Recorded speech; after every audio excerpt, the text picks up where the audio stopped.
So Charlie, I wondered if we might start by talking about what led New York City Gamers Chorus and the Youth Pride Chorus to start this research project. What were the two choruses really hoping to learn from it? Well, we were in a very particular place as an organisation. We wanted to know a lot more about who our audience were and what their motivations and values were, specifically because I think as artistic director, I had an image of the audience, but it was very vague, and it was built much more on hunches and informal conversations I'd had with people. And we were at a point where we wanted to expand capacity, which basically means increase income. And in order to do that through ticket sales, you have to have a sense, first of all, of who your audience are, and then once you have that sense of who they are, how to build them. And I think what you say is interesting because often in an organisation, lots of different people have those assumptions of their own and their own hunches, and they're not necessarily the same as anyone else's. And it's a great process to go through to look at who is actually out there and to see those hunches and assumptions proved or disproved. Yeah, so tell us a little bit more about the research process and how you actually undertook the study. Okay.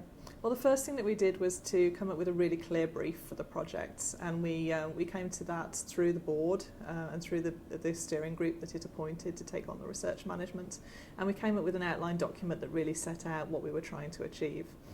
We then went out and did a really large-scale survey out to 5,000 members of our database who are current and previous supporters of the organisations.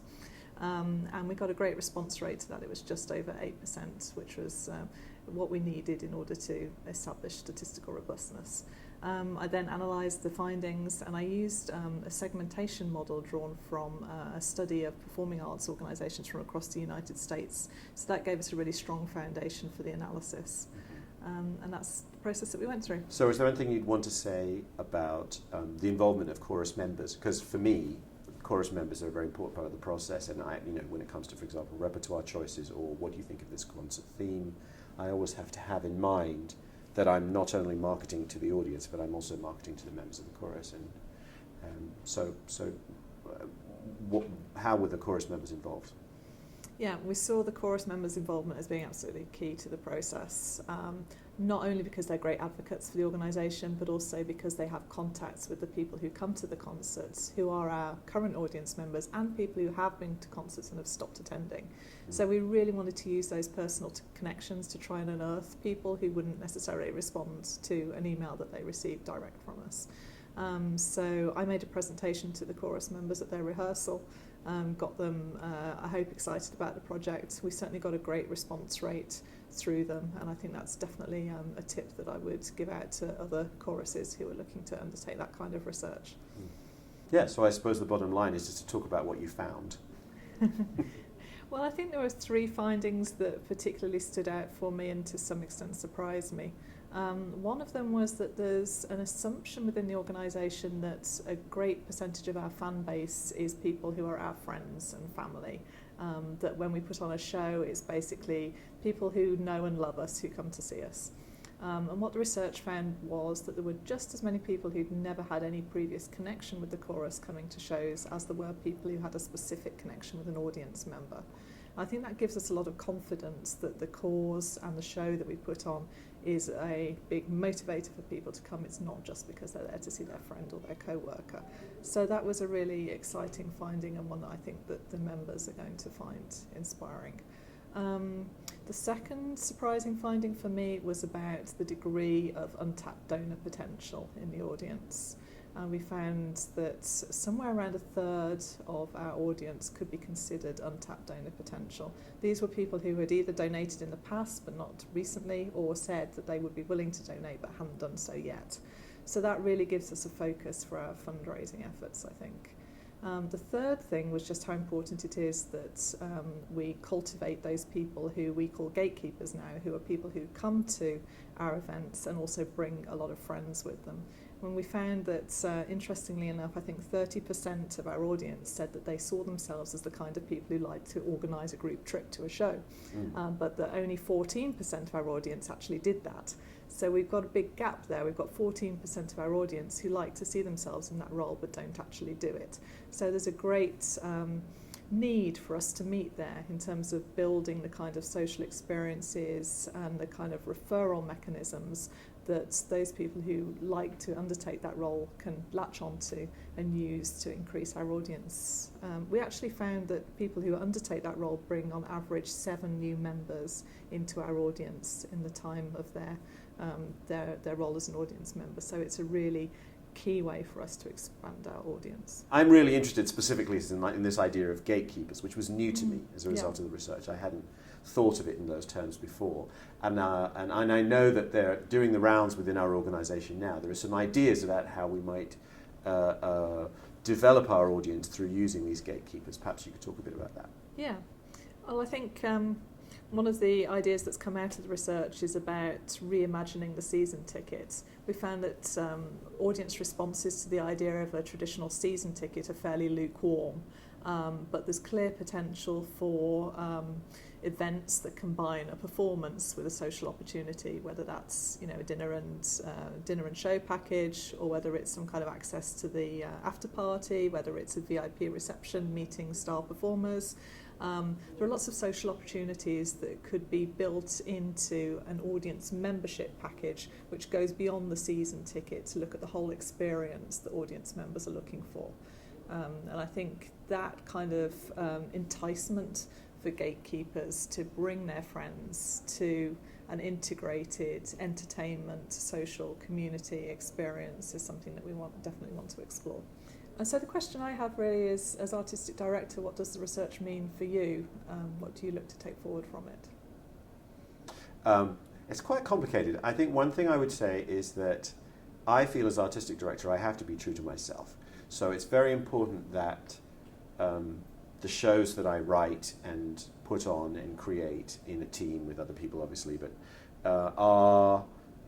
have a coherence and a through line, and don't become kind of distracted to any great extent by one particular finding or one particular way of working, because we as artistic directors have to be very sure in our own minds that the shows are coherent and that they work and that they have an authenticity, that they really are what they're supposed to be. And so I guess I have a fear as an artistic director that somebody from the marketing team is going to come and tell me that I have to attract a particular gatekeeper or a particular segment, and then I'll have to change what I do. And once you know that your audience contains all of these different people, it changes the way that you think about it and the way that you program. But hopefully not in a way that makes you very biased towards a particular area. It's still New York City Game and Chorus. We're still putting on the shows. We still have the mission that we have, which is basically to fight homophobia, to create a community and a family for our members, and also to sing fabulously. And all of those things have to stay the same and have to stay constant. So we have to continue being who we are, and at the same time look at all our work through the lens of a more complicated analysis. And that is a very useful process, and it's one that's been very welcome. I think we're still thinking about how exactly to implement that at this point. But the survey's given us some great ideas. Mm-hmm.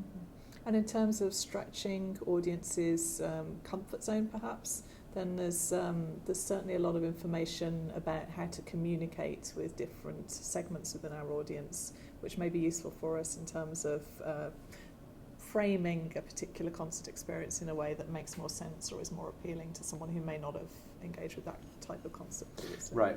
I mean, I think that's really useful. I think for me as artistic director, the main thing is I shouldn't take... It was clear from the survey that there are people there who like us to take risks, who like us to take strong programming decisions. There's no sense in which we have to become safe or boring or mainstream in order to expand our audience, unless we decide as a group that that's what we want to do. But how you frame it, which is is partly my responsibility and also partly the marketing team's responsibility, is definitely something that it's good to think about in different ways as a result of this. Yeah. Perhaps it would be useful to talk a little bit about different sizes of project and how you could get a simple project that was cheaper and maybe a more complex one if you had a little more to spend. Yeah.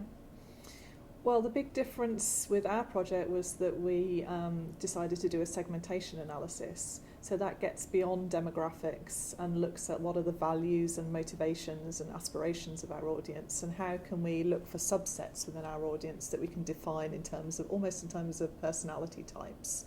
And we came up with 4 personality types within our audience. And that was something that I think is really useful in terms of getting to the heart of the audience and understanding it in its complexity. But it does take a lot of time to organise, and the analysis for that is quite complex. So I think you're really taking your research up a level if you want to get into the audience and understand its personality and its psychology.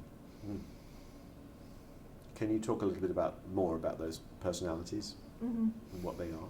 Well, the 4 that we arrived at in our research were the civically engaged audience that you already mentioned, which are basically older, mainly gay males who feel like they want to give something back to the community. They are interested in civic issues. They want entertainment, familiarity and comfort, but they also want a sense of political engagement behind that. The second biggest segment that we looked at were diversity seekers, and those are people who are really looking to understand the world better through music. They're open to new experiences to a greater degree than the civically engaged audience.